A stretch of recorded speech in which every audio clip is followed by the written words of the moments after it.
You're good to go. Well, good evening, everyone.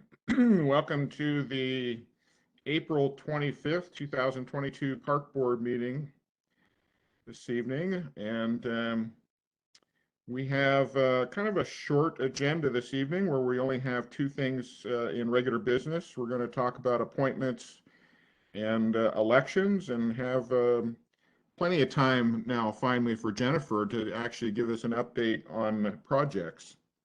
So we'll all look forward to that. So wanted to do a roll call to begin with. So when I move around and call your name, please acknowledge your attendance.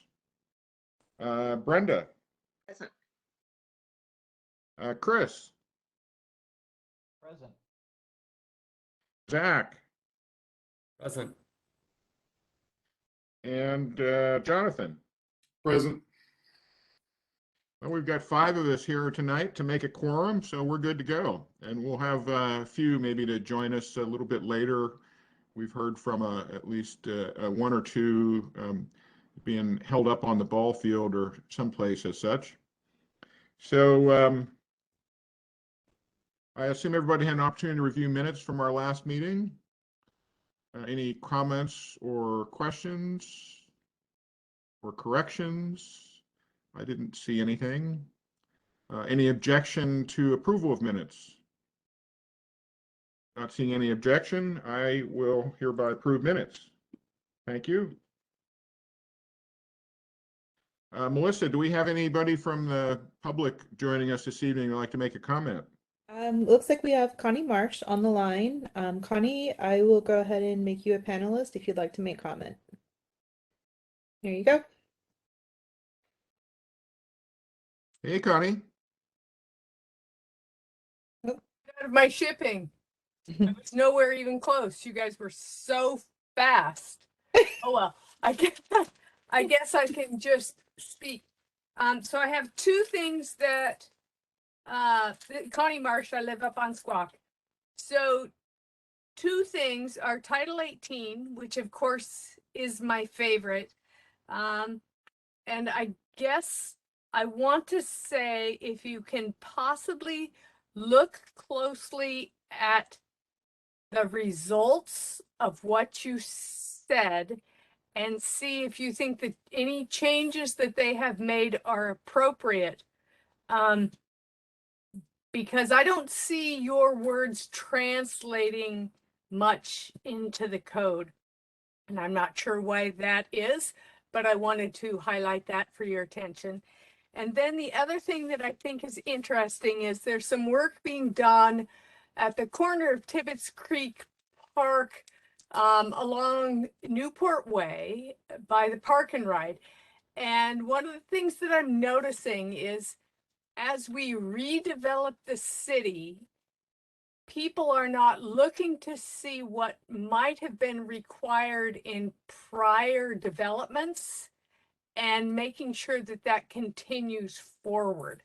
So I would also encourage the Parks Board and the Parks Department to ensure that the history of the obligations for the constructions around parks continues forward, because that seems to be being lost to some extent. They aren't really even knowing that there's a wetland on that corner. They don't seem to realize that a wetland mitigation was required. And so unless they look, they won't know. And I have yet not been able to understand how to make them actually check. So we don't want to lose any more park. We don't want to lose any more wetland. We don't want to lose any more creek buffer. So any help that you all can provide in history, because staff now doesn't have much history. We are the history, but unless we speak, no one knows. So I think that is it, though. I am not on a screen where I can actually turn myself off. So somebody else is going to have to do that for me. Thank you. Thank you, Connie. I think Melissa can disengage you. Yeah, got her. Thank you. Anyone else from the public attending that would like to speak, Melissa? There's no one else tonight. Okay, thank you for that. So we're on to regular business. And boy, we're moving right along here tonight. Looks like Jeff's going to get things started, talking a little bit about how things are going along with appointments. Great, thanks, Brad. Good evening, everybody. So as Brad and I were setting the agenda for tonight, we thought we would spend some time talking through the recent park board appointments. And I think as we talked about at our March meeting, delve into board discussion about leadership positions, the chair and vice chair position. And then really, I think, open up for some park board discussion. I say this all in the context of, I think we've been a park board, you all have been a park board in transition. I think knowing the number of positions that were open this year, we knew we were going to be heading into some further transition, and that certainly seems to be the case. So I think Brad and I both felt this would be timely just to spend some time talking about the board and what's ahead. So before we jump into the leadership conversation, though, I'll give an update on the park board appointment process. As you know, positions were opened up, applications were submitted, interviews took place. Those interviews led to recommendations that were forwarded to the clerk's office. The mayor then forwarded her recommendations to city council. Those went to council on April 18th and were approved by the council. So in that work, I can share with you that the park board will have 2 new board members starting in May. Katie Bell and Tim Motley will be joining the park board in May. We had 2 other board members who sought reappointment. That's Brad and Danielle, both sought reappointed. They are being reappointed to fill 2 regular positions. I'll touch a little bit on that a little bit further. One of our alternates sought appointment for a regular position. That's Brenda. Thank you, Brenda, was appointed to a regular position. And then we had 3 other positions, 3 of you board members that weren't up for, your term wasn't expiring, so those positions will continue, and that's Marlene and Zach and Chris. So that gives us, effective May 1st, a park board of 8 park board members. That means we have 1 vacant regular position and 2 vacant alternate positions. A little bit on the, I think even as last year, we had some conversations in really overall some of the city and some of the mayor's goals for boards and commissions in general, and sort of this desire to continue to encourage resident involvement in boards and commissions, seeking a sort of a healthy degree of turnover within those positions. The mayor has been pretty consistent across all boards and commissions in trying to set that as a goal. With the reappointments of both Brad and Danielle, certainly recognizing that goal of all boards and commissions, Brad and Danielle's reappointments were for 1-year terms. With also a sort of a mindset of realizing, I think both as our 2 past chairs, longstanding chairs, and really a lot of the institutional knowledge as a board member, they provide. Some of the conversations that occurred in this appointment with the clerk's office and the mayor included, as those positions seek new board members, is there opportunity to take what we've always thought of as the alternate positions, but also think of them as potentially a new role or a shared role, in that yes, they would still be alternate positions, but do they also be considered in some ways as a legacy position? Whereas I think Brad and Danielle both reflect this so well. They've served on the park board for so long, and they're still energized to continue to serve and want to serve. And so how might they, as new residents come on to the board and commission, allow for almost this way of transitioning off the board or the commission, whatever it might be. In this case, it's the park board, but transitioning off into sort of this legacy position, if that's something they're interested in. So that's, I think, certainly a transition that is right in front of us and needs to be talked about a little bit further. Would I think appreciate some feedback from all of you and what that would look like.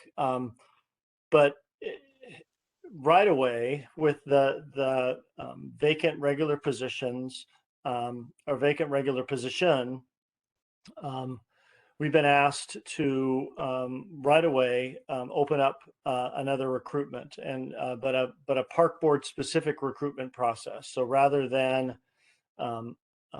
park board recruitment being lumped in with 10 other boards and commissions, doing a more targeted specific park board recruitment process that I know Melissa's already met with the clerk's office to begin to outline a timeline and a schedule for that process to fill that vacancy. In sort of recognizing Brad and Danielle's reappointment, I guess I also want to recognize and certainly want to share a few more words under the director's report, but now recognizing we had 4 board members who did not seek reappointment, and that's just fine, but certainly to commend the service of Jonathan and Linda and Jeremy and Ruben, all as longstanding board members serving a variety of lengths of terms. I know, Jonathan, you're here, and as you've have a little bit of life change, I know as we've sort of had a chance to chat with you a little bit. Boy, certainly appreciate and commend as staff your involvement, your energy, your perspective that you've brought to the park board. And I know in the coming weeks, certainly as Linda's not able to join us tonight, but I certainly will reach out to her and to Jeremy and to Ruben as well, and certainly give a hearty thank you on behalf of staff for their service. To that point, maybe we'll talk a little bit about leadership, but I want to tee up one additional thought, Brad, before handing it over to you. And just knowing as we head into this period of sort of a new degree of turnover, a change amongst the park board, an idea, and I give Brad credit for this. How might there be some degree of, or at least encouraging or fostering peer-to-peer mentoring amongst park board members? So what would it look like if a new park board member, doesn't have to be formal, but a fellow regular park board member who's been on for a while,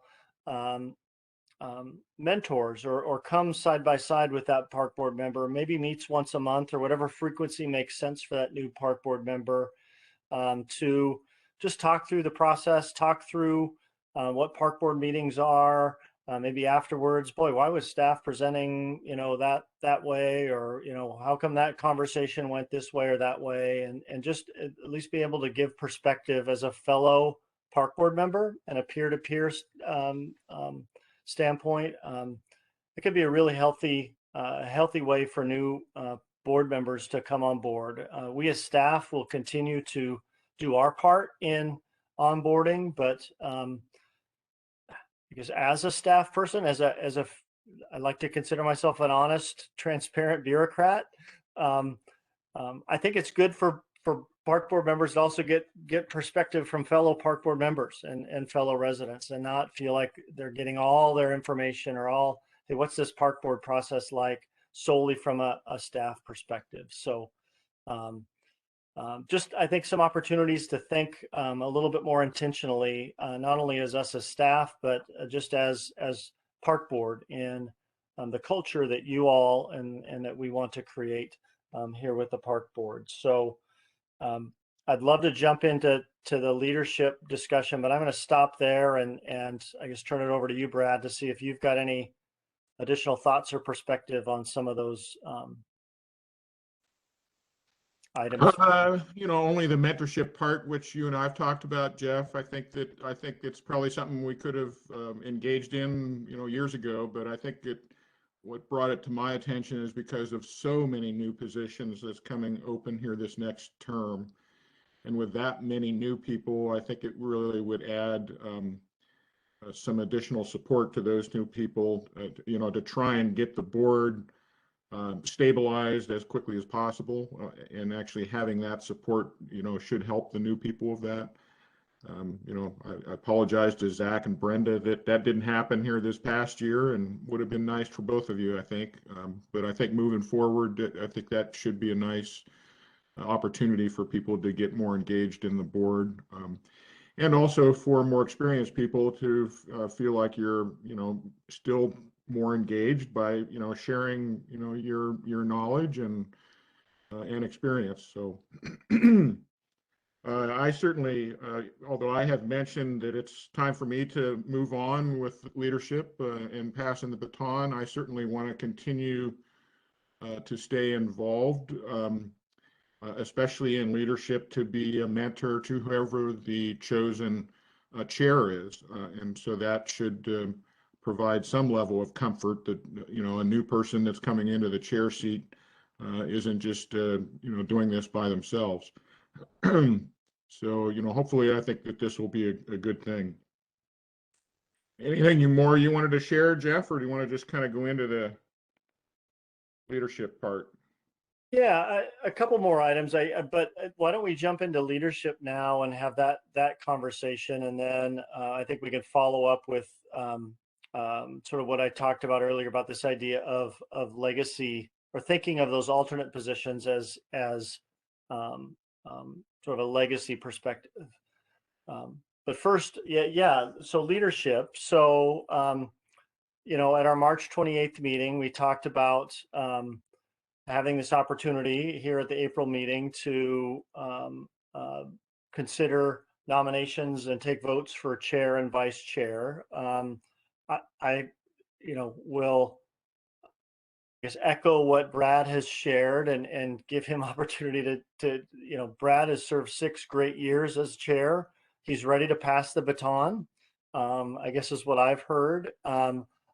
With that, and with Brad sharing that, I've had a chance to reach out to most of you as members who are continuing on to see where you're at, without disclosing all the specifics of each of those conversations. You all are hardworking individuals in your profession and in your family lives, and are immensely busy. And I don't think there was an overwhelming sense of, yes, I'm ready to take on that chair role. And certainly as staff, I fully respect that, and also respect where Brad is at in wanting to pass that baton. So I'm going to tread, I guess, lightly into this and say, if we feel like tonight is a good opportunity to take nominations and appoint at least a chair, we can do that tonight. If there's a sense that there's some reluctance or hesitation by everybody, it doesn't have to happen tonight. It could happen in May. And I want to say that to not feel like anybody's pressured that we absolutely have to end up with a chair tonight. So I'll stop there and I guess see what you all think and how you might want to proceed tonight. And again, Brad, I didn't mean to speak too much for you in you wanting to pass the baton. Please add whatever you want to share there. I think you shared pretty much it all. I really do just think that, historically the park board has had kind of longstanding chairs previously. Prior to my involvement with the board, I understand, I don't even remember the gentleman's name, but he was chair for many, many years before Danielle came on board. And then Danielle was chair for 5 years, 6 years as well. And so really kind of in a transition of not only trying to get more opportunities for the community to serve on the board, but also more opportunities for the board itself to have an opportunity, a better opportunity to serve in leadership positions. You know, the city council actually kind of turns things over in a matter of a couple years, and so I think moving forward, that would be a good situation for the park board to consider as well.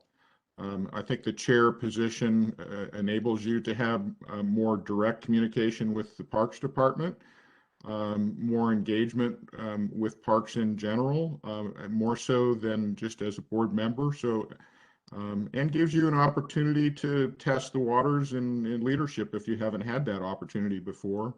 And if you have, it gives you an opportunity to, you know, extend that further. So I think there's a lot of good reasons to have maybe more turnover in leadership positions moving forward. So, you know, keep an eye on that and have discussions with that as new people come on the board.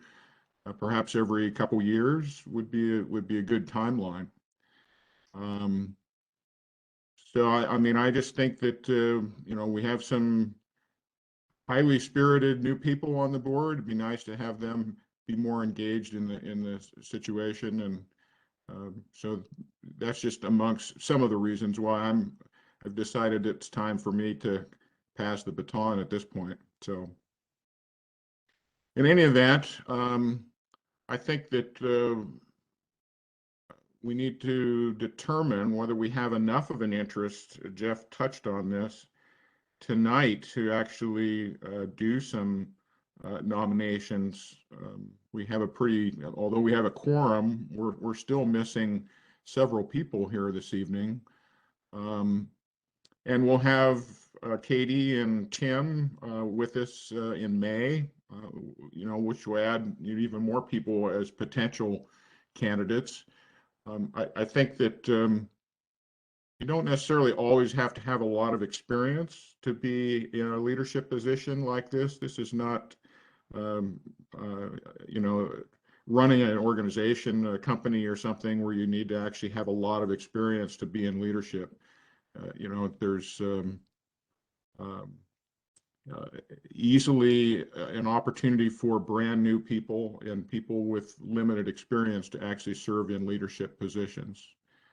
And so keep that in mind. I mean, you know, Zach's been the vice chair here this past year, and this is his first year on the board. And Zach, I commend you for stepping up and also for the nice job that you did throughout this past year. So, you know, I do think that even new people coming on the board, you know, in a month from now, may have some potential in those leadership positions if we don't have an adequate amount of interest at this point. So, saying that, what's the general consensus here? Would we like to try and make some nominations this evening? Do we have interest this evening? I think it maybe seems like we don't perhaps have enough representation of everyone on the board tonight in order to, you know, explore all the options. That's kind of my thought. We're a little thin in terms of members present today. I think maybe discussing it a little bit, but I'm not sure if making a decision with this amount of members present is, but I mean, that's just kind of my thought. Thanks for that, Zach, and I concur. I mean, this is looking pretty thin here tonight to make, you know, an annual decision here. Any other thoughts? Chris? Thank you for both you and Jeff for speaking so delicately about it. what we may, Jeff and I had a conversation on the side, and he asked me if I had any interest. And while I have interest, and my plan B of my wife buying a lottery ticket is in action, the position doesn't fit my current bandwidth, and so that's what we discussed. So we may need to wait until we have everybody, like's been suggested, and or the whole group, and then also I think last time around it was, does anybody want to nominate anybody? And I just felt like, okay, shrink, put it on your hands. I knew I couldn't do it, and so maybe we ought to see about okay, anybody interested? See if we get any volunteers at that point. Well, Jonathan, unfortunately, you're moving on, so you're kind of not you're not in the mix here of any potential candidates. But what's your thoughts? Yeah. I think I agree with the consensus here. I think that it would be great to maybe wait until we have some more members present, and I also think new members, maybe don't have a lot of the historical context. Good for those folks to kind of get engaged immediately. So rather than putting any nominations forward, I guess I'd just say thank you, Brad, for your leadership over the years. It's been great. Thank you for that, Jonathan.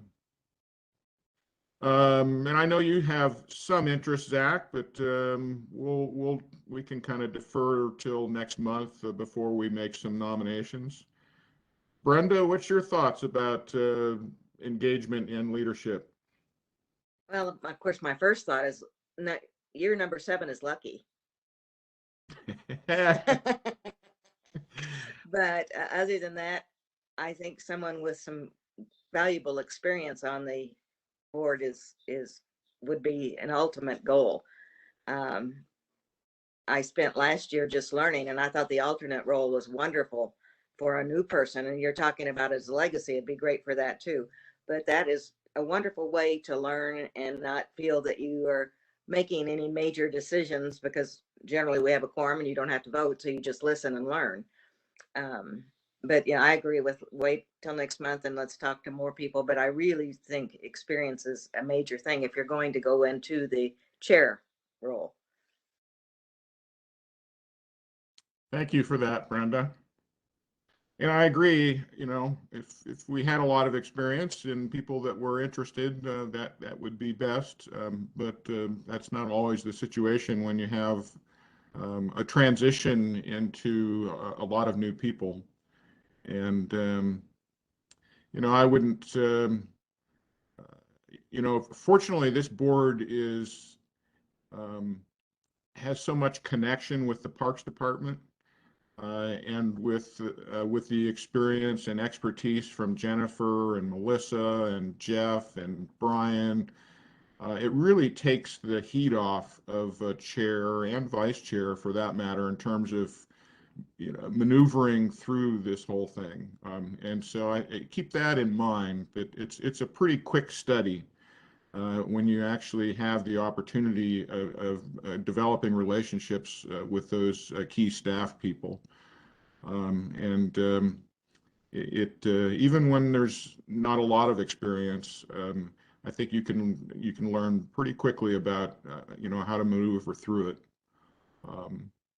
So anyway, sounds like the general consensus is for us to wait until next month, and that ends up being kind of what Jeff and I had previously talked about doing as well, depending on how things went, in our discussion here this evening. But, given that that's kind of where most people are leaning towards, let's go ahead and wait until May and do it at that time.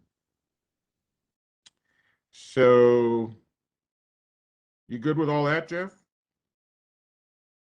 Yeah, no, thank you, Brad. Thank you, everybody, for your feedback. That's so helpful. I think it also transitions to another conversation we can have in May. Before that, though, Chris, I so appreciate your comment and would agree that I think the opportunity when we do bring this up to, I think, first seek interest before we seek nominations. So individuals can own their own their interest and express that interest. I think that's a point extremely well taken.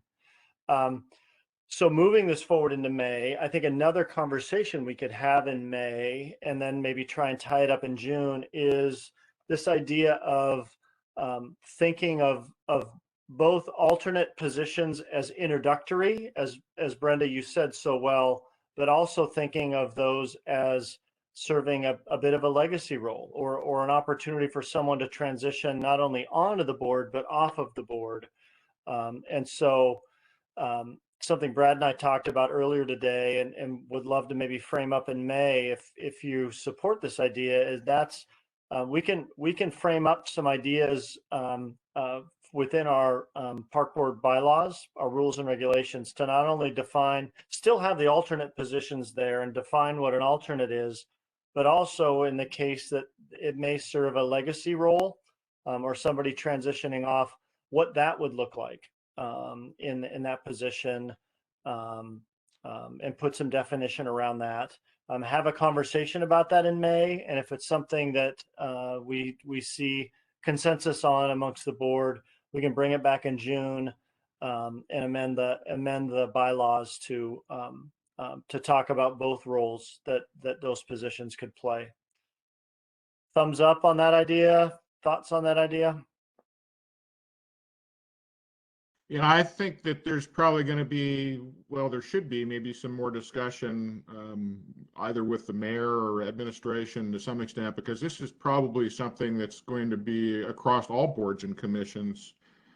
I already saw, for instance, when I went in and actually looked at what the mayor submitted to the city council, that she's already used a legacy naming for one of the other commissioners. So she's already kind of embraced that concept, but we do need to probably tie down a definition of it and change the regulations for it. But it would be good to actually have some consistency amongst all boards and commissions. So maybe having some sort of dialogue with the mayor prior to June would be helpful to get some consistency what that might look like. Yep, completely agree. That would be on our to-do list as well. Has there been any conversation around using one of the benefits of using one of the alternate spots versus creating a separate legacy? I'm just kind of curious of the trade-offs that we make. Like I am fully aligned, I think, with the notion of it helps to both have somebody that has a lot of historical context of the votes that have come previously and the initiatives, as well as I think a lot of the important community connections I think that Brad has offered over the years, but also trying to balance that with new blood. And so I'm just kind of curious if there's been any thought of does that hurt us to use one of the alternates as a legacy role, or do we think that through recruiting and opening up maybe outside of the typical cadence that we'd still be able to have a full board? I think it's a great point, Jonathan, and something to discuss further. I think the idea is, in the position wouldn't have to be one or the other necessarily, right? That to have a legacy position doesn't mean, or use them both as legacy means they couldn't be an alternate position again. But it is a great point. And if it's something that feels like it's going to be universal across multiple boards and commissions, and this is the reason why to sort of think of it in terms of park board bylaws, are we thinking of maybe adding or proposing to add a position, right? So to keep the two alternates and add a legacy position, I think is what you're asking, versus one is, hey, we have two positions that could either be alternate or legacy. So there's a couple ways we could go with that. And I think that merits some of what, Brad and I were talking about, some of our conversations as staff with administration to see what consistency we're trying to find or achieve across all boards and commissions, bring that back to you all and have a conversation of what we think makes the most sense for the park board. Yeah, I think that at least my feeling about it is either creating a new position. I agree that keeping two alternate positions for brand new people makes a lot of sense. I think Brenda touched on it really well, also in terms of the value that that brings for new people to come on board. So I wouldn't be as much in favor of removing that and exchanging it for a legacy position as much as creating a new position as legacy, or as an alternative, to keep any people that are more experienced people that are transitioning off the board, perhaps keep them as regular members, but call them legacy positions if their term is being diminished or reduced. Like Danielle and I are now set up as 1-year regular members, and that you could just rename those as legacy positions to know that they're just moving out, and but still be able to keep voting rights. And so anyway, I don't know. I think that really requires some additional discussion as to adding either new position or renaming things. It certainly needs to be defined, but I agree to keep the alternate positions for new people. So that's great. Appreciate that. And again, yeah, so we'll add that along with leadership elections, a further conversation about this legacy idea, this legacy concept in May. So that's great, really helpful. Any other discussion on this topic? Well, thanks for all your input. We'll talk further, be thinking about it. If you have any other creative ideas, let us know. Even though this is the end of my tenure here, it looks like I'll still be running the show in May, so you're not getting rid of me just yet. So I was gonna say, you'll at least start the meeting as chair, right, Brad? So right, we'll finish the meeting with someone else adjourning. Yeah. Though, hey, I do want one last thought, Brad, to that end. It'll be 6 years this August that I'll have been in my role, and so I've had the pleasure of I think only working with you as park board chair, and have so appreciated just getting to know you and your work, and I think the even keel you've certainly brought to the park board. I've been excited to just work not only with you but with the whole park board, and I think there's been a lot of, you and I were sort of rehashing some of the park board's much more formal than it was 6 years ago, televised, whether virtual or in person.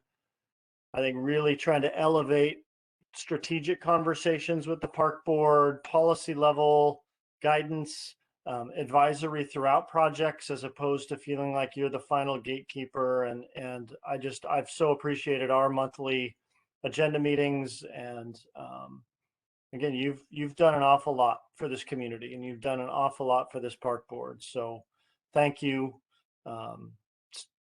It's to be commended. So I know you're not going anywhere. You're going to be here in May, but I just wanted to give that big thank you.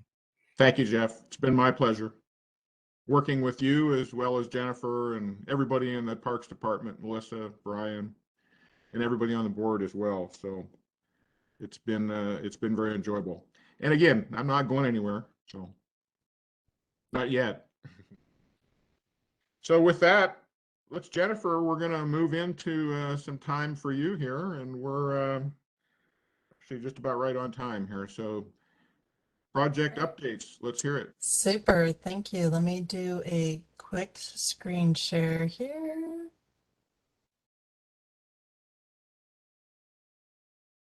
Can you all see that?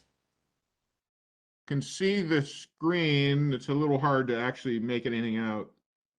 Okay. I'm getting old too, so well, this is as big as I can get it on my screen. I can do a little bigger, and we can do some bouncing around. I just don't want to make people seasick. Okay. So, hi, I am here tonight, Jennifer Fink, Park Planner, to share with you our 2021-22 Parks Capital project update. This is our first quarter update. You may recall from a few years back, this attachment in your packet looks somewhat familiar. We started this to show our progress on all of our capital projects and kind of where we are in various stages. I'm going to go over here to kind of refresh everyone about what stage of projects we broke this up into. We've got our planning and conceptual design stages, design and permitting, and then either adoption, implementation, or construction as our blue color. So we look at projects as kind of the early planning process, the mid design, the nitty gritty and permitting, and then the final stage is getting it built and getting it completed. And so we're going to walk through this update. All the capital project managers throughout the city are asked to provide an update, and you'll see this in upcoming council packet from all the different departments. And I'm just showing tonight our parks segment, and I'll be walking you through kind of where we are on each of these projects. First one out of the gate is our dog park tour.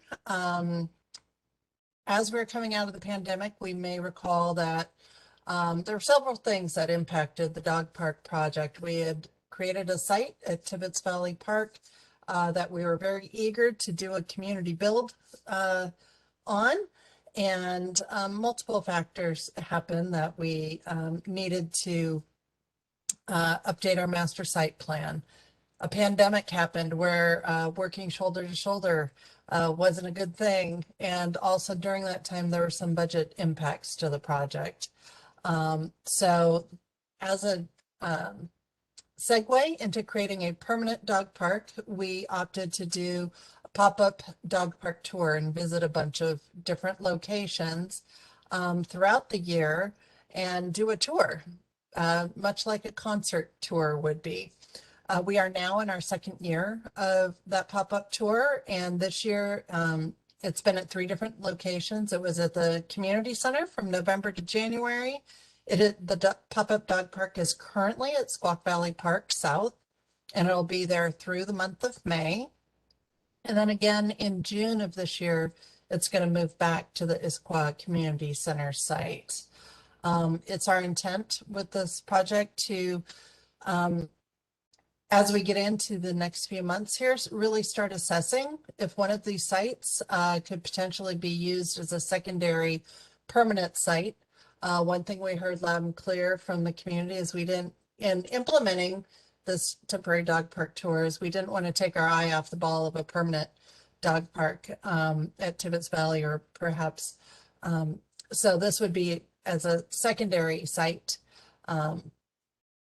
That would option. So a little more to come on that, likely some community engagement and some discussions with our planning department. But look forward to bringing you more on that. Hey, Jen, what kind of community feedback are you getting about those 2 sites? You know, really positive. Actually, a lot of people like them for various different reasons. You know, I've heard people from Squaw Valley, what beautiful views. They've met more of their neighbors at that location than they have previously. I think the one thing that makes that site more tricky to become permanent is, you know, there is some grant agreements that hinder that property. And so that's something we'd have to address before we could make that more permanent. But a lot of favorable feedback for the Issaquah Community Center. I think probably the one negative I've heard is lack of water at these temporary locations, and it's just due to the complexity. Adding water for temporary use adds, but something we could certainly, you know, look for as we were to make any of these a more permanent site. But really positive feedback. Even a lot of people in our first year of the dog park tour enjoyed the Pickering location as well. Even though it was near a busy road, there were a lot of people who enjoyed that. I think from that area was not being used as much during the pandemic, and so that was a way of bringing use in. But those activities are now picking up with, you know, weddings and the farmers market stuff, making that site a little more difficult for long-term use. So look forward to more conversations in the coming months on this one. Any other questions before I move on to the next project?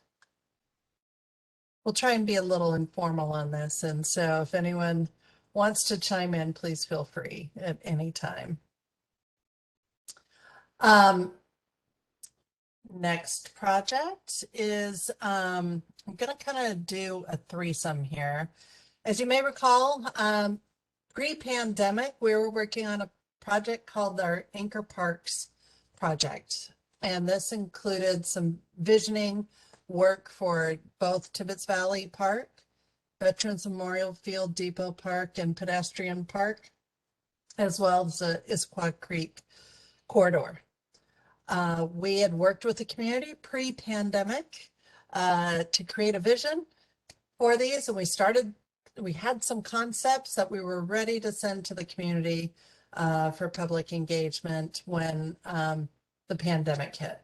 So those projects have really been laying idle, and we're looking very forward to relaunching them again here in 2022.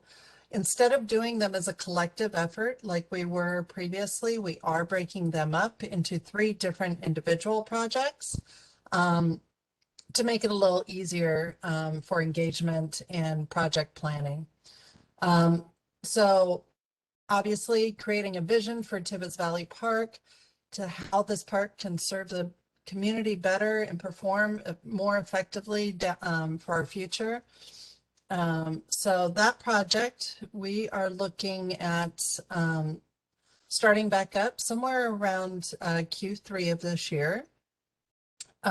We'll have to redetermine our project scope. We hope to have a vision completed in 2023. And again, we'll revisit our concepts, conduct public engagement, and start that effort in creating a fresh new vision for that park. So more to come here in the coming months on that project.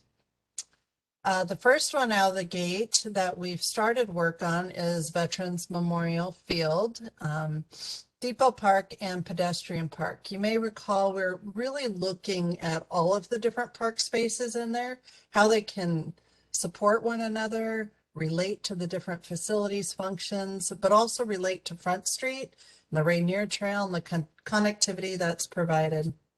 And so again, this will be a separate planning effort.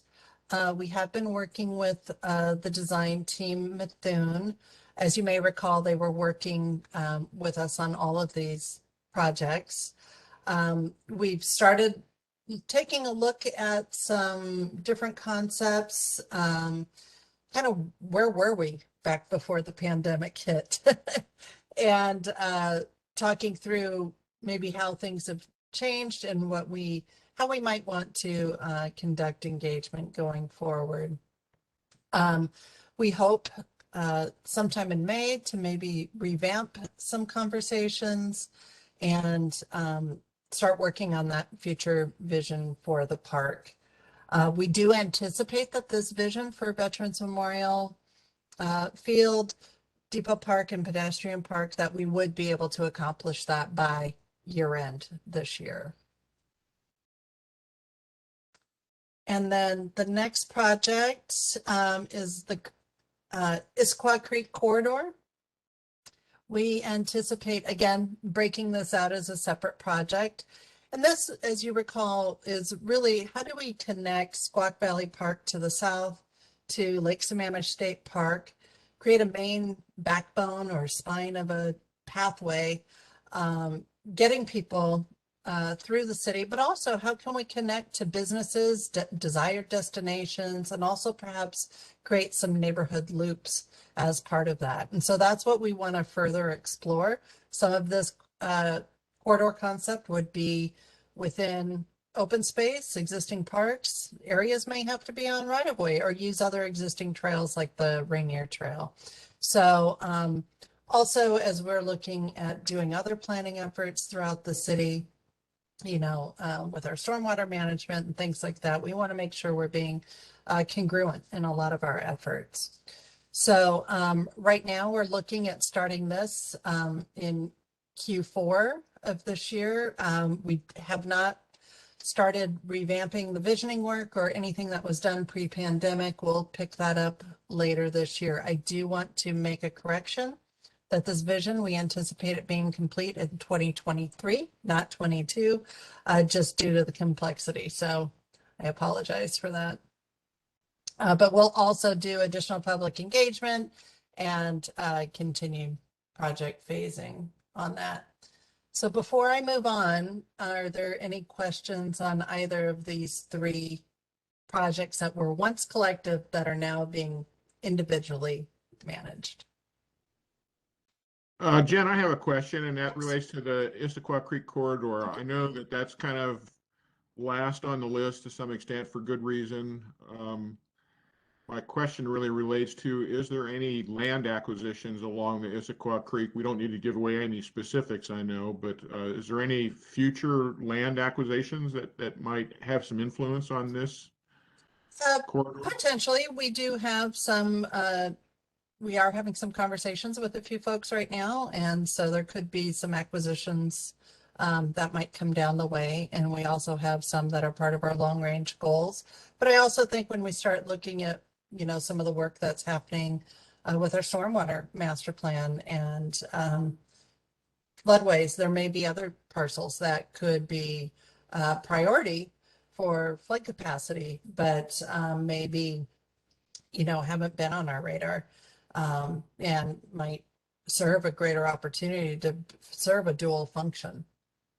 So we don't need to necessarily have that master plan for the corridor in place in order to continue those efforts then, right? Correct. Correct.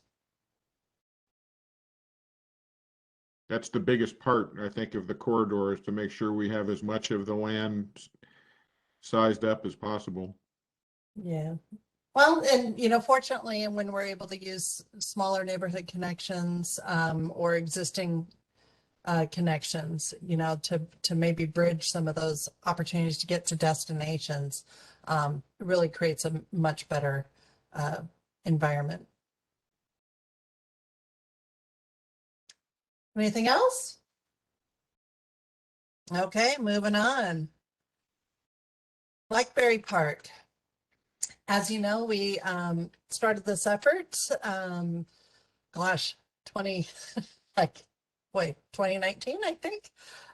We started pre-pandemic, started working with the neighborhood, but we acquired this property in 2016 from King County. This is in the Lower Lake Sammamish neighborhood, also known as the South Cove. Often people refer to it as. But we held some community engagement in 2017. And as this project came on board, when the property was with King County, residents in the surrounding community helped create the existing park improvements that you see out there today. They don't meet some of the city standards and safety.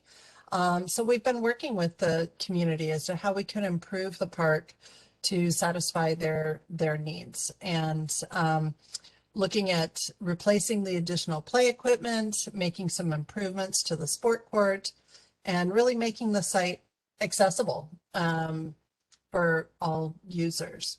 And so we have been through the design process. As you may know, we are in a different phase. We're in mid-construction or planning right now. We have submitted our site plans. We got our land use permit, and City Council awarded a bid for the construction through KCDA. So we're getting the ball rolling. Materials have been ordered on that. We are awaiting our site work permit, which gives us the authorization to disturb ground. And we anticipate site preparation beginning sometime in May, with starting with blackberry removal. We anticipate construction. I'm finalizing, working with the construction team right now. I'm trying to finalize like delivery dates, anticipated delivery dates, so we can work out a full project schedule. But we think construction is going to take 8 to 10 weeks. I know I have 4 months on here, but that's barring any unforeseen discoveries. Always want to leave a little space if needed. But we anticipate sometime in June that the park would be closed for public use. And then we get in there, start the construction, and be done. We hope to also have our site work permit end of May sometime. So the ball is rolling on that, and look very forward to having a ribbon cutting and having the park board out there on site and enjoying. But there will be some upcoming notifications sent out to the neighborhood once we get the project schedule, notifying them of the upcoming blackberry removal, and so on and so forth. So you, as a park board, will get copied on those communications. So just a heads up, you'll be receiving those. Any questions? Okay. Bike park, skills element. May recall this was a project we started working on many years ago. The initial intent and its location for the bike park that was determined far beyond Jeff or I ever getting here was for a site underneath the power lines in Central Park. We've had some concerns about the construction of the park in that location due to the power lines, and are looking at trying to work with the consultant and move it to potentially a different location. Given staff capacity at this time, and due to the lull with some of the concerns, we are going to be postponing this project temporarily. Also, the funding for this project was not reauthorized into 2022. So we don't have the current capital to continue this project work at this time. That doesn't mean it's not off our radar. We still want to integrate this, but as we start looking at our park spaces, where is another potential great space we may be able to find a location. We are still working with our partners at Evergreen Mountain Bike Alliance to see if we can find either some smaller design options than what we previously had planned, and maybe some alternate locations. So that's about all the update. Is the intent to still keep it up in the Highlands, or is that really open to the city-wide?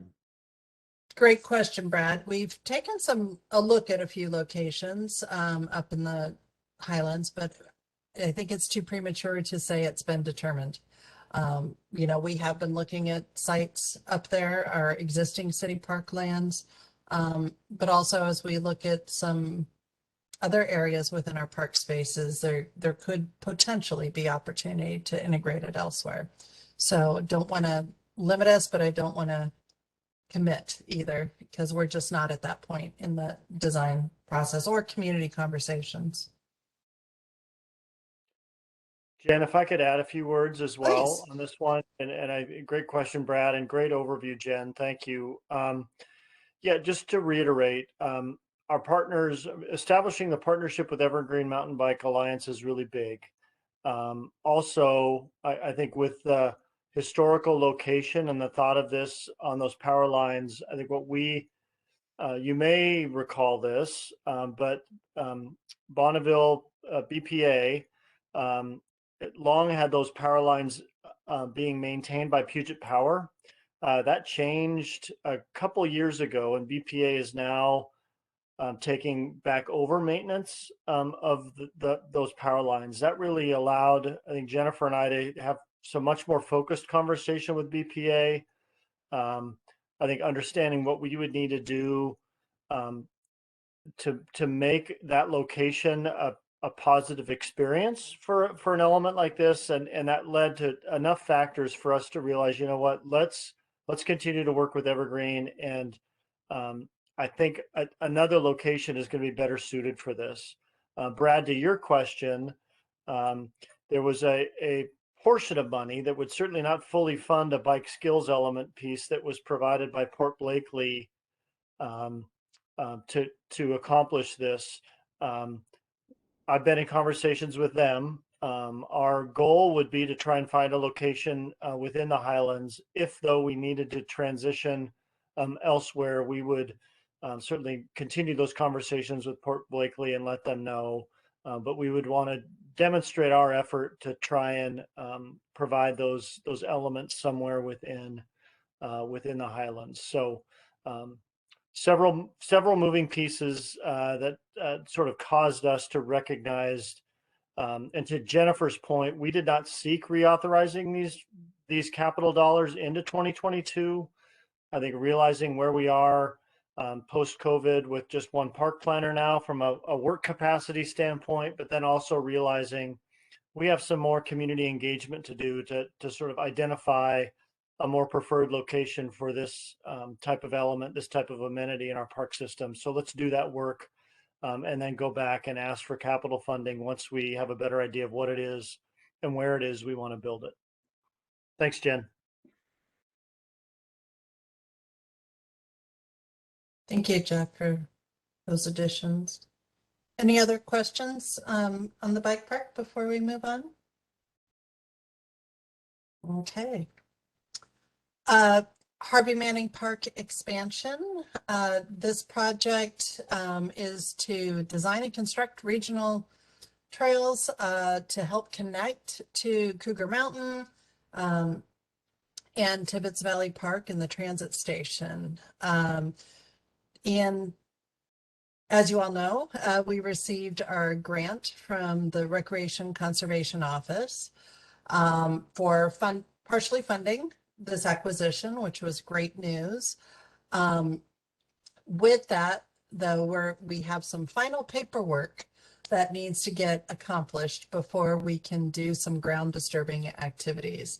So we are hopeful that will all be buttoned up here very, very soon. And our CO is taking a look at a cultural resources assessment right now that we had done. And so once we get that approved, then we will be ready to get out there and get rolling. But also during the pandemic, we were able to work with, and into 2021, Mountains to Sound Greenway Trust to come up with some preliminary design layouts and where might the trail go and how might we connect. We've created those preliminary designs and have some rough order magnitude costs and kind of where we might need some bridge crossings, maybe some stairs, things like that. However, it is not to a point that we can permit trail construction.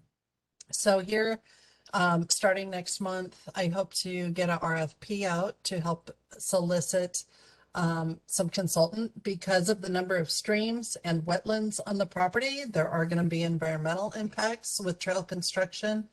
And so we're going to need to mitigate for those efforts to do that. So we got to get a team on board to get through our city permitting process in order to construct those trails.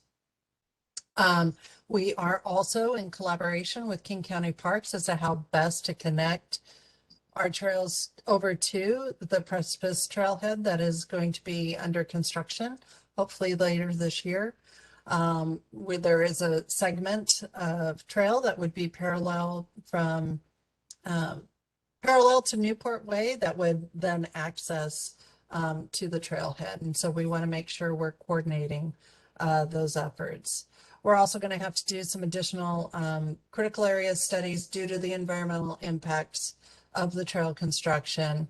And we hope that by the end of this year, we can get some construction documents and begin our permitting process in late year and early Q1. Jen, do you also want to touch real quickly on our collaboration with Public Works on interim? Oh, yes. Right away. Thank you. So one of the location of the temporary trail or the trails would come down onto Newport Way on the south side where there is no sidewalk There's just soft shoulder, but there's also no safe crossing at that location to try and get pedestrians over there. So we're exploring options with our Public Works Department as to how we might get sidewalk connection to that point junction, or an interim crossing to be able to, if and when a trail is constructed, that people could safely access the site on Newport Way and get over to the trailhead or the park and ride location. So we've got a little bit of coordination that we're trying to do right now with our public works. So more to come on that segment. Jen, when you say conduct additional critical studies, you don't have to do an EIS on this, do you?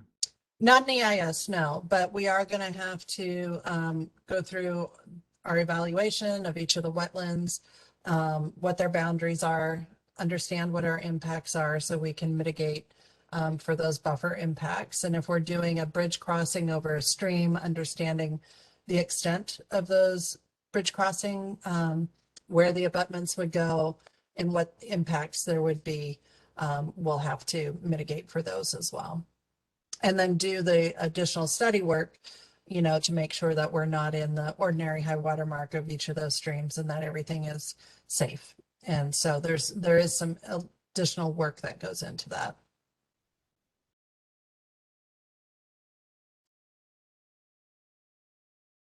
Okay, cruising right along if there's no other questions. Wayfinding, I know we've had some recent updates on wayfinding. I think we all know this is our project. This has been familiar enough. Hopefully I don't have to go way back in history on this, but we are doing a collective effort to look at how we can improve park signage and also for our facilities and our trails, and really make it a city recognized signage program. Right now, our signs are a eclectic mess throughout the city, and this would really standardize, and you'd know, oh, this is a city park. And so we've been through a really extensive effort with the community, doing some of the design process. And right now, we are kind of finishing up our planning stage, where we've got a preferred design that we are going to be creating prototypes for and setting them out for community engagement.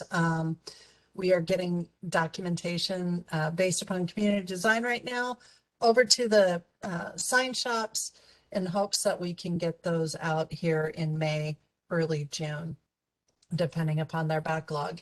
And with that, we'll conduct another round of public engagement, asking, tell us what you think about this final design. As you may recall, the design really is a morph of 4 prior different designs that had very different color schemes, and was really led by the community and steering group to get to us where we are today. All of that information will be packaged up with the different maps and the different signage types: gateway signage, entry signage, park signage, facility signage, and really help identify where they're going to go and kind of the process we went through. What completion of the prototypes will do is we've also identified a phase 1 construction, and we can start working on that and get design and bid documents created for that phase 1. We do have capital dollars for the construction this year. The planning piece is really an operational cost right now, but this phase 1 construction documents is where we're starting to get into the implementation of the construction of those phase 1 signs. And then as we get those construction documents and bid packages out on the streets, we'll be submitting for our sign permits. And then hopefully mid to end of Q3, we can start into our phase 1 installation. Hey, Jen, could you say a little bit about what phase 1 consists of? I mean, Yeah, phase 1, we're looking at doing a few different sites. Obviously, Blackberry Park, since we have a new construction going there. Some trail signs along the Rainier Trail. We're also looking at the Issaquah Community Center, improving the signage there. And also, as budget allows, Pickering Barn as a rental facility. So places where people will be in and around it and access it, and different types of signage as well. Chris? And just a quick, if you could remind us, how many years are you anticipating for full implementation? Great question. So as we went through the 2022 CIP process, we broke it out, but this will be, you know, a several $1 million project to do citywide with all of the gateway signage, lighting for gateway signage, things like that. We started with a reduced implementation. So right now in our 2022 to 27 CIP, there's only 200,000 per year identified. But as we get new updated prices with all of the increase in materials cost, and there will be some additional costs that aren't included in that, you know, like lighting, and if we have to get some electrical to a location, those are some additional costs that won't be included in those estimates that we'll have to add on as we start implementing and updating our capital planning down the road. But as we finalize the master plan, we should have a pretty good idea of what the base of implementation would be, not including those ancillary site-specific items that may crop up. So as we finalize that and we get these final estimates, it will be identified in the wayfinding document. Thank you.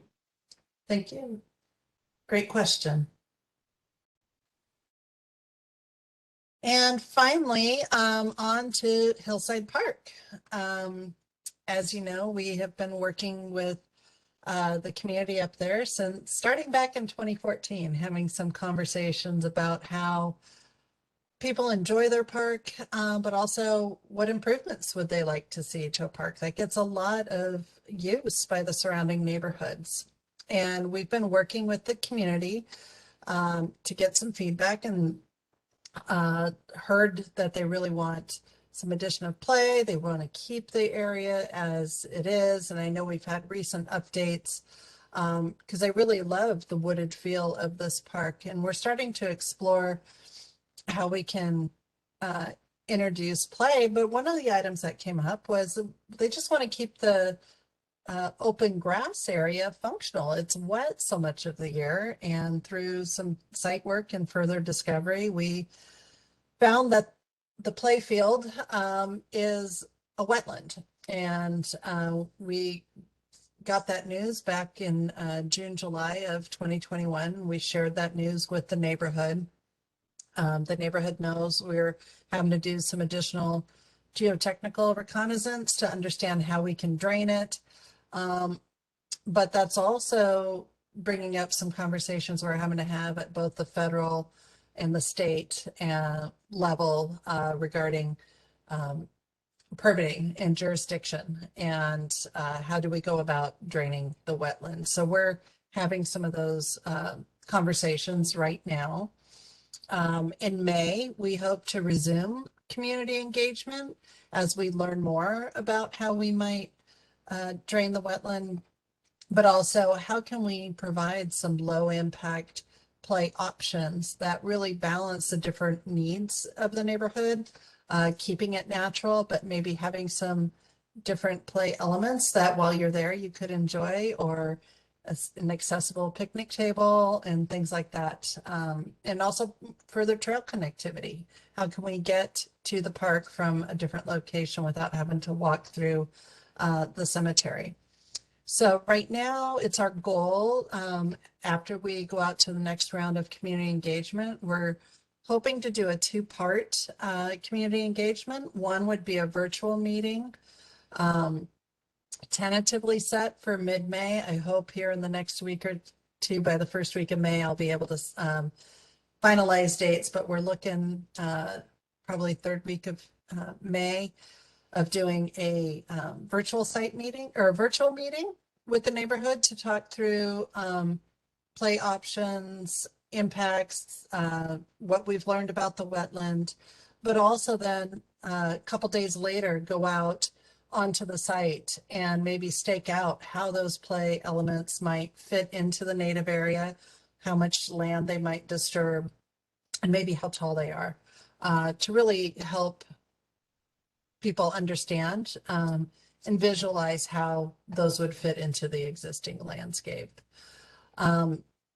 So as we strive towards trying to get a goal of completing park improvements by the end of August, that would then set us up to start doing our final design and creating some construction documents that we could submit for permitting and review our budget.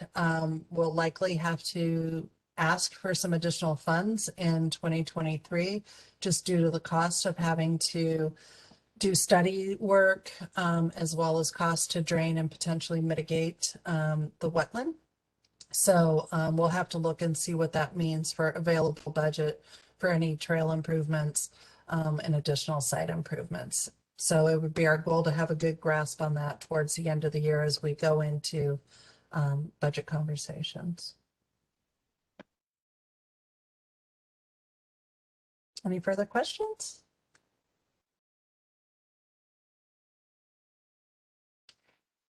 And we do have other projects we're working on. These are just the ones that have capital funding. So if there's something else you have questions on, please don't hesitate. Well, I don't know, Jen, we're already at the end of April. I mean, that's not a whole lot of time left in the year here, and you already got a full sheet here of stuff to do. So I think you're busy.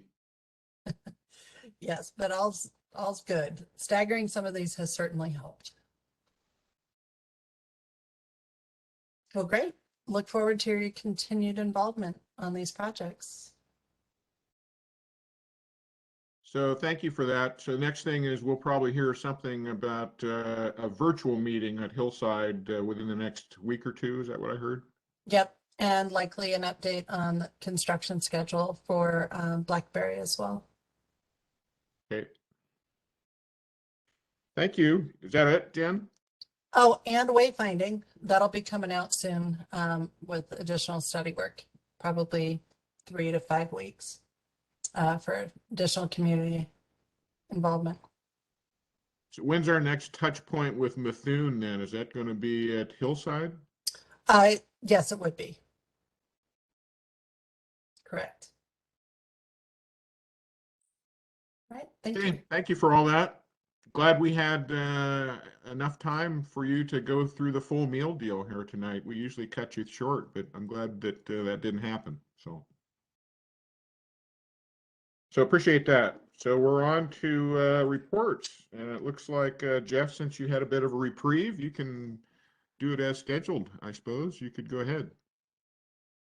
Gladly, Brad. That's great. First item was really just a follow-up and a thank you for those of you that were able to attend the April 7th joint meeting with Planning Policy Commission around Title 18. Also, your full park board conversation we had March 28th. Connie, as she was providing public comment, I think echoed as well that, we as staff will be tracking and continuing to track with Community Planning and Development Department as they're working on that to see how, when, where they are incorporating the feedback you all provided as park board, and we have certainly provided as staff how that gets incorporated. So I think as we continue those follow-up conversations with them, we will make sure to continue to follow up with you all on that process that still has, imagine quite a few touches to still take place as that moves forward. So look for continued updates, certainly from us, and encouraging CPD staff to be following up with you as well as the other boards and commissions that that they've been working with. One of the items that came up on the April 7th conversation, and something that Brad and I chatted about in our monthly meeting was the topic of city trees, and just providing an overview to you all as park board about our city tree program. Everything from Tree City USA and what that means to how we do arborist work now, what we're hoping to do as we're sort of modernizing our park maintenance practices and our park maintenance team, what arborist program looks like there. Also highlighting and giving an overview of the Heritage Tree program to you all as park boards. So my hope, I'm realizing, Brad, as we've been talking about park board leadership, the May agenda is filling up pretty quickly. So whether it's May or June, we talked about adding onto the agenda a pretty good chunk of time to just sort of talk city tree program its entirety and encompass Tree City USA, our arborist practices, Heritage Tree program.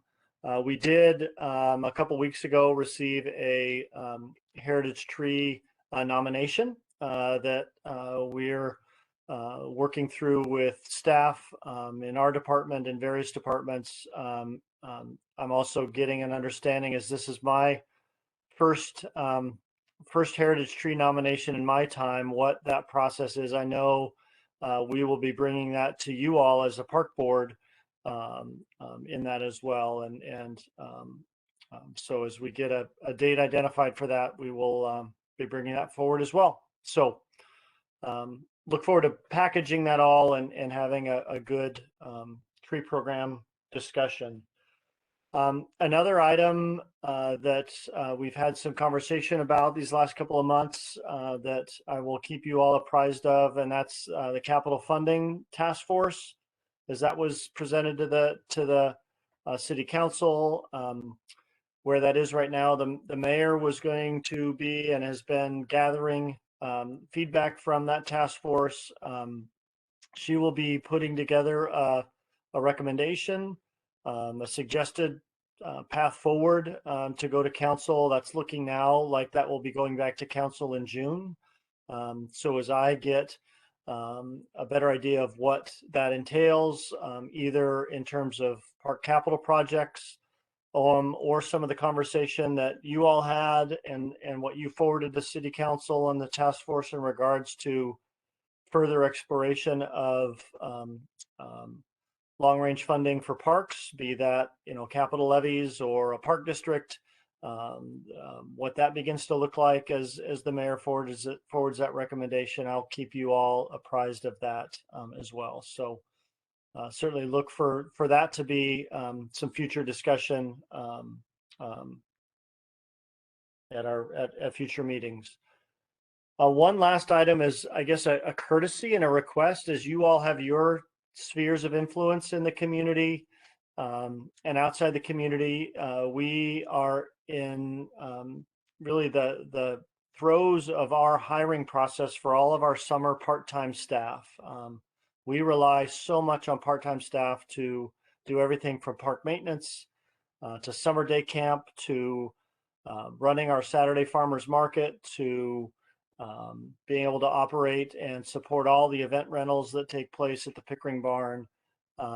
And we found this to be a little bit of a drier year in terms of part-time positions. So we have put together a couple of promotional pieces. If you know of anyone that might be interested, or knows a neighbor who might be interested, or someone coming back from college that's looking for summer work, please encourage them to take a look at the opportunities we have here within the department. I truly mean what I say, that when you look at the diversity of experience that someone could get even in a summer part-time job, it's not just flipping burgers and cooking fries. It's a real opportunity to learn leadership, and regardless of what profession someone might be jumping into, it's a great opportunity to do great community work and learn some aspects of leadership. So just encourage you to spread that word. Issaquah Parks is hiring, and we've got some great opportunities this summer. That's it. Well, thanks for that, Jeff. And you never know what some of those part-time jobs can lead to. You know, I think we have a park ranger right now that actually kind of somewhat started that way. So there's always lots of future opportunity for those that are good people. Yeah, something just to add to that, Brad, I enjoy, so every quarter as we onboard new city staff, we have a sort of a welcome to the city orientation. And one of the icebreakers is, what was your first job? And I'm fascinated every quarter to see how many professionals their first job was, I did day camp, or I was a lifeguard, or I was this or that. The leadership you learn is key. In fact, we have a mayor right now, Mayor Polly. Her first job was as a lifeguard within a city park system. So you're absolutely right. Well, I wish I were younger. I'd apply for one of those. My time has come and gone for that kind of stuff. And real glad to hear about all the tree stuff. I'm a big tree lover, and so I'll look forward to getting more engaged with that, and would certainly like to see us have more nominations for heritage trees as well. So maybe if we can put something more out to the community that program even exists. It's kind of disappointing that that's the first heritage tree nomination you've seen in 6 years. That means we need to get the word out more, because there's more trees than that out there that are worth giving that kind of acknowledgement to. So thank you, Jeff, for all that. On to my report. I've got a few things.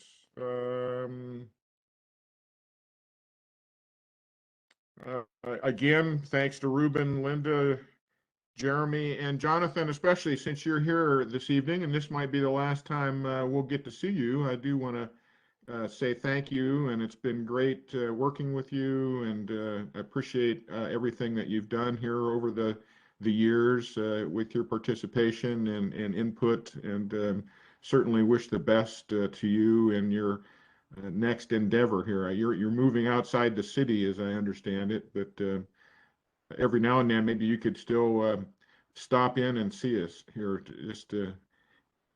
Yeah, absolutely. And thank you again, Brad, for your leadership over the past 6 years, and to Jeff and Jennifer and Melissa and the entire Parks Board and the Parks Department as well. I mean, I think it's one of the reasons that I first found Issaquah is enjoying some of the trails, and then wound up being a resident, and it will always have a special place in my heart. So kudos to the full team there, making the parks a place that people want to go, and one of the reasons that people want to call Issaquah home. Thank you, Jonathan. We appreciate it. You'll be missed. We talked a little bit about the mentor program. We'll talk more next time about that, but be thinking of whether or not you would like to be a mentor, and if so, let that be known in our next meeting so that we can join you up with some younger, more inexperienced people. April 29th, this Friday. Well, is that this Friday? No, yeah. 150th Arbor Day anniversary. So that's a big event. I kind of tried to look for anything specific, but it looks like they kind of already joined the Arbor Day event with Earth Day, and had a tree planting out at Harvey Manning, I think, is where that happened. I didn't get to participate in that, but Jeff, were you out there or hear anything how that went? I was not there on Saturday. We had a couple of Earth Day related events throughout last week, a couple of Green Issaquah events that all went really, really well. Good. Always like to hear about new trees being planted. Some of you should know that there was Weyerhaeuser actually did a fair amount of logging at the top of Tiger Mountain last year, primarily to help service the communication towers, I think was the intention of all of that. But it was certainly disruptive to the trail system. Just wanted to point out that trail restoration work on Tiger Mountain should start commencing here this year, perhaps spring and summer and through next year as well. So with the intent eventually of getting that whole trail system probably nicer, because they'll now have some views up there once you get to that extent. I guess the last thing that I had here was I've seen some indication that the city is going to try and get boards and commissions back to in-person meetings, possibly in July. So stay tuned. You know, this whole COVID thing is like following the bouncing ball. And from what I can see, everything keeps changing on a weekly basis. So tentatively, be considering July. And I think it's going to be in this, I can't remember what room, but I think it's going to be in one of the rooms across from the city administration building where they have the city council, I think. Not sure of that, but it won't be where we met before anyway, because that's not happening. Jeff, you sound like you probably know more than I do on that. Yeah, a little bit, Brad. Yeah. So as we look at coming back to in-person, the location we're looking at for probably the 5 boards and commissions that our department helps support will all be in what's called the Steelhead Room, and that is the new sort of community meeting space that was built just before the pandemic, that adjoins the garage. So down by the community center, down by my sort of across the street from where Parks Administration offices are in the green building. It's called the 235 building because its address is 235 That's right. Bush Street. So yeah, large meeting room. It'll be equipped with video and other spaces that Park Board, Human Services Commission, Equity Board, Arts Commission, and Cemetery Board would all be meeting there. Not the same time, of course. It's actually East Avenue. Just want to correct. It's not Bush Street. You'll end You're up right. at someone's East home. Avenue. Thanks, Jen. You're right. So I'm familiar with that now that you mention it, and it's actually not nearly as big as what we were used to before. So, but it should be adequate size for certain. Is there going to be any larger than the Trails House? Right. But you're right, not as big as the Pickering Room at City Hall Northwest. Somewhere in Right. between. Yep. Is there any indication where they're going to do any kind of a hybrid to actually also have remote attendance? Yeah, clerk's office and administration are still finalizing those details. Yes, I think the goal is for board and commission meetings to still be hybrid, likely for the general public and for residents to listen in. The goal right now, I believe, is to be consistent with how city council meetings are. The board and commissioners and staff would be asked to be in person. So in person for boards and commission members and lead staff, remote for general public. Okay. Okay. That's all I've got. Looks like we don't have any from the youth board here this evening, so not sure what they might be up to, but I'm sure all good things. Preparing for summer, be my guess. In any event, any other new business or announcements? Anybody have anything?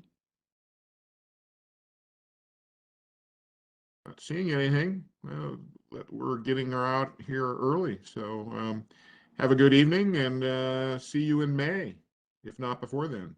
So meeting is adjourned. Good night, everyone. Thanks, everyone. Thanks, everyone. Good night.